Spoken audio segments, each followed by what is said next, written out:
Hello! Hi! Welcome to my channel. ఈరోజు topic వచ్చేసి నేను లాస్ట్ హెయిర్ గురించి ఒక వీడియో చేశాను. అంటే బియర్డ్ గ్యాపుల్‌గా పెరుగుతున్న వాళ్ళ కోసం కొన్ని టిప్స్ అయితే చెప్పాను. సో, ఆ వీడియో చేసినప్పుడు నాకు ఒక అబ్బాయి కామెంట్ చేశాడు. ఆహ్, డాండ్రఫ్ గురించి. సో, ఈరోజు డాండ్రఫ్ గురించి అయితే వీడియో చేస్తున్నాను. చాలా మందికి విపరీతమైన డాండ్రఫ్ ఉంటుంది. పెచ్చులు, పెచ్చులు ఊడొస్తుంటుంది. అఫ్‌కోర్స్ వేరే వాళ్ళతో పోలిస్తే నాకు కూడా ఇంతకుముందు డాండ్రఫ్ ఉన్నింది. బట్ ఇప్పుడు చూడండి ఆల్మోస్ట్ క్లియర్ చేసేసాను. సో, డాండ్రఫ్ అయితే ఏం లేదు నాకి. సో, దాన్ని ఉద్దేశించి ఈ వీడియో చేస్తున్నాను. సో, అలాంటి ప్రాబ్లమ్ ఉన్న వాళ్ళకి ఈ వీడియో బాగా ఉపయోగపడుతుంది. డాండ్రఫ్ ఎలా రిమూవ్ చేసుకోవాలి, అలాగే దానికోసం ఏం వాడాలి అనే టిప్స్ అయితే ఈ వీడియోలో చెప్పాను. మీకు ఖచ్చితంగా ఈ వీడియో యూజ్ అవుతుందని అనుకుంటున్నాను. కొత్తగా నా ఛానల్ చూస్తున్న వాళ్ళు సబ్స్క్రైబ్ చేయండి. సో, వీడియో అందరికీ ఉపయోగపడేటట్టనే చేస్తున్నాను. సో, వీలైనంత సబ్స్క్రైబర్స్ పెరిగితే నాకు కూడా బావుంటుంది. అలాగే లైక్ చేయండి. వీడియో కూడా షేర్ చేయండి. సో, ఖచ్చితంగా మంచి టిప్స్ అయితే చెప్తున్నాను. ఎస్పెషల్లీ నేను యూజ్ చేసి దాని రిజల్ట్ అనేది నేను అబ్జర్వ్ చేసిన తర్వాతే వీడియో అయితే చేస్తున్నాను. సో, సపోర్ట్ చేయండి. Thank you. సో, ఇప్పుడైతే వీడియోలోకి పోదాము. మీకు క్లీన్‌గా ఎక్స్‌ప్లెయిన్ అయితే చేస్తాను. చూడండి ముందుగా డాండ్రఫ్‌కి మెయిన్ కారణం వచ్చేసి బాడీలో ఉన్నటువంటి వేడి. వేడి వల్ల గూడా డాండ్రఫ్ అనేది ఎక్కువగా వస్తుంది. అంతే గాకోకుండా మన వాటర్ డిఫెక్ట్ వల్ల అంటే వాటర్ సెట్ గాకపోయినా, అలాగే మన బాడీలో కొన్ని విటమిన్స్ తగ్గడం వల్ల గూడా డాండ్రఫ్ అనేది వస్తుంది. కానీ మెయిన్‌గా నాకు తెలిసినంత వరకు ముఖ్యంగా మనకి డాండ్రఫ్ రావడానికి, చుండ్రు రావడానికి మెయిన్ రీజన్ వచ్చేసి హీట్.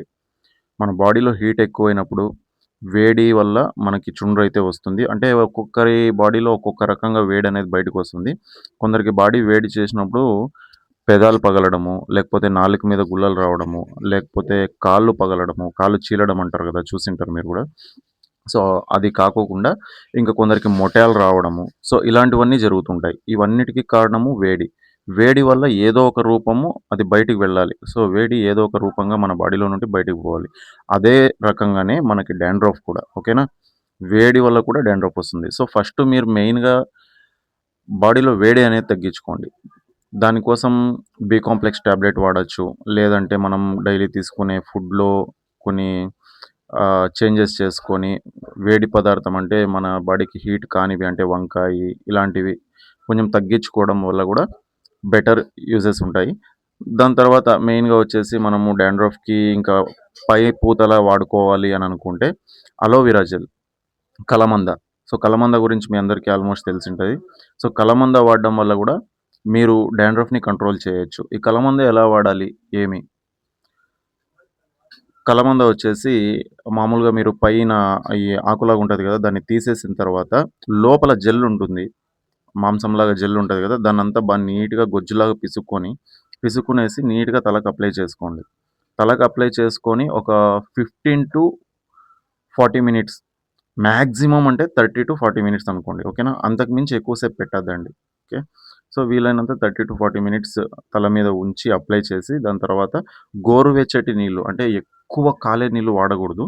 సో, వీలైనంత గోరువెచ్చటి నీళ్ళు వాడడం వల్ల స్కాల్ప్ అనేది బానే ఉంటుంది. వర్క్ బాగా అవుతుందనమాట. సో, మీరు ఏదన్నా అప్లై చేసినప్పుడు గూడా వీలైనంత మామూలుగా గూడా మీరు స్నానం చేసేటప్పుడు ఎక్కువ వేడి నీళ్ళు పోసుకోకపోవడమే మేలు. ఓకేనా? అదొకటి. తర్వాత నిమ్మపండు. సో, నిమ్మపండు గూడా మీరు అప్లై చేసే విధానం వీలైనంత నైట్ టైమ్స్ స్నానం చేయండి ఫస్టు. ఎందుకంటే డైలీ స్నానం చేయడం వల్ల తలకి ఈ డస్ట్ అనేది కూర్చోంటుంది గదా! ఆ డస్ట్ అనేది అక్కడ కూర్చొని పొక్కుల్లాగా గూడా కట్టే ఛాన్స్ ఉంటుంది. సో, వీలైనంత డైలీ ఈవినింగ్ స్నానం చేసి పడుకోవడానికి ట్రై చేయండి. తల స్నానం చేసి నీట్‌గా వాష్ చేసుకొని తలని. ఆహ్, నిమ్మకాయ గురించి చెప్తున్నా గదా! నిమ్మకాయ వచ్చేసి అది సేమ్ మీరు ఒక అర్ధగంట కంటే ఎక్కువ పెట్టకూడదు. అర్ధగంట లేకపోతే అది 30 నిమిషాలు, 40 నిమిషాలు అంతే. అంతకు మించి ఎక్కువ సేపయితే నిమ్మపండు గూడా పెట్టొద్దండి. అప్లై చేయొద్దండి. అప్లై చేసేటప్పుడు మీరు క్లీన్‌గా ఎక్కడెక్కడైతే మీకీ డాండ్రఫ్ హెవీగా పెచ్చుల్లాగా ఉంటుందో అలాంటి ప్లేస్‌లో బాగా రఫ్ చేయండి ఫస్టు. ఒక దువ్వెనలాగా ఏదైనా తీసుకొని రఫ్ చేయండి. రఫ్ చేసిన తర్వాత అక్కడ నీట్‌గా వాటర్ అనేది అంటే నిమ్మపండు జ్యూస్ అనేది నీట్‌గా పడేలాగా చూసుకొని కొద్దిసేపు అట్లా మసాజ్ చేయండి. ఎక్కువ ఓవర్‌గా చేయొద్దండి. తేమ మీద ఎంటికలు ఊడిపోయే ఛాన్స్ ఉంటుంది. ఓకేనా? సో, అందువల్ల వీలైనంత స్మూత్‌గా లైట్‌గా పైన పైన టచ్ చేసి కానీ వాటర్ మాత్రం క్లీన్‌గా స్కాల్ప్‌కైతే తగలాలి. మాడుకైతే నీట్‌గా తగిలేటట్టు చూసుకోండి.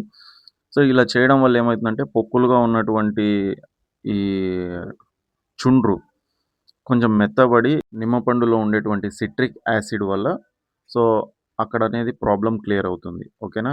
వీలైనంత మీరు బాగా అబ్జర్వ్ చేయండి. చుండ్రుకి మెయిన్ రీజన్ ఖచ్చితంగా హీటే.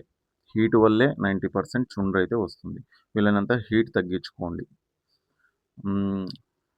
మెడిసిన్ పరంగా చెప్పాలనుకుంటే బీ కాంప్లెక్స్ వాడడం రోజుకొకటి. సో, ఎక్కువ హెవీ పెచ్చులుగా ఉన్నప్పుడు ఖచ్చితంగా మీ స్కిన్ డాక్టర్‌కైతే చెక్ చేపిచ్చండి. ఏది పడితే అది వాడితే ఎంటికలు ఊడిపోతాయి. డాండ్రఫ్ వల్ల గూడా హెయిర్ ఫాల్ అనేది ఎక్కువగా అవుతూ ఉంటుంది.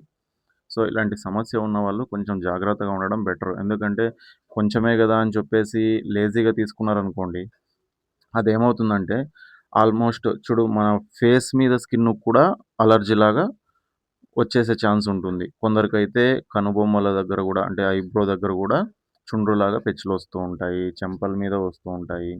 సో, ఇలాంటి చాలా రకాల సమస్యలు నేను చూసాను. ఓకేనా? దానివల్ల నేను చూసి చెప్తున్నాను. చుండ్రు అనేది స్టార్ట్ అయినప్పుడు నెగ్లెక్ట్ చేయొద్దండి. నెగ్లెక్ట్ చేశారంటే ఇంగా దానికి పర్మిషన్ ఇచ్చినట్టే మీరు. యాక్సెప్ట్ చేస్తున్నట్టే. ఎక్కువైపోతుంది. సో, వీలైనంత చూసుకొని హెల్త్‌ని కరెక్ట్‌గా చూసుకోండి. అలాగే నా ఛానల్‌లో వీలైనంత నేను హెల్త్ టిప్స్ అయితే చెప్తున్నాను. ఫేస్ గురించి గానీ, హెయిర్ గురించి కానీ, లాస్ట్ టైము ఒక కొన్ని వీడియోస్ వేశాను. చూస్తూనండి. ఛానల్‌ని క్లీన్‌గా అబ్జర్వ్ చేయండి. మీకేదైనా డౌట్ ఉంటే కామెంట్ బాక్స్‌లో నాకు చెప్తే నేను దానికి ఇంకొక వీడియో చేసి పెట్టడానికి ట్రై చేస్తాను. అలాగే గుర్తుకు పెట్టుకోండి. ఏదన్నా గానీ పనికొచ్చేటివే చేస్తున్నాను. పనికిమాలినటివి అయితే చేయడం లేదు. వీలైనంత సపోర్ట్ చేయండి. మీ సపోర్ట్ నాకు చానా అవసరం.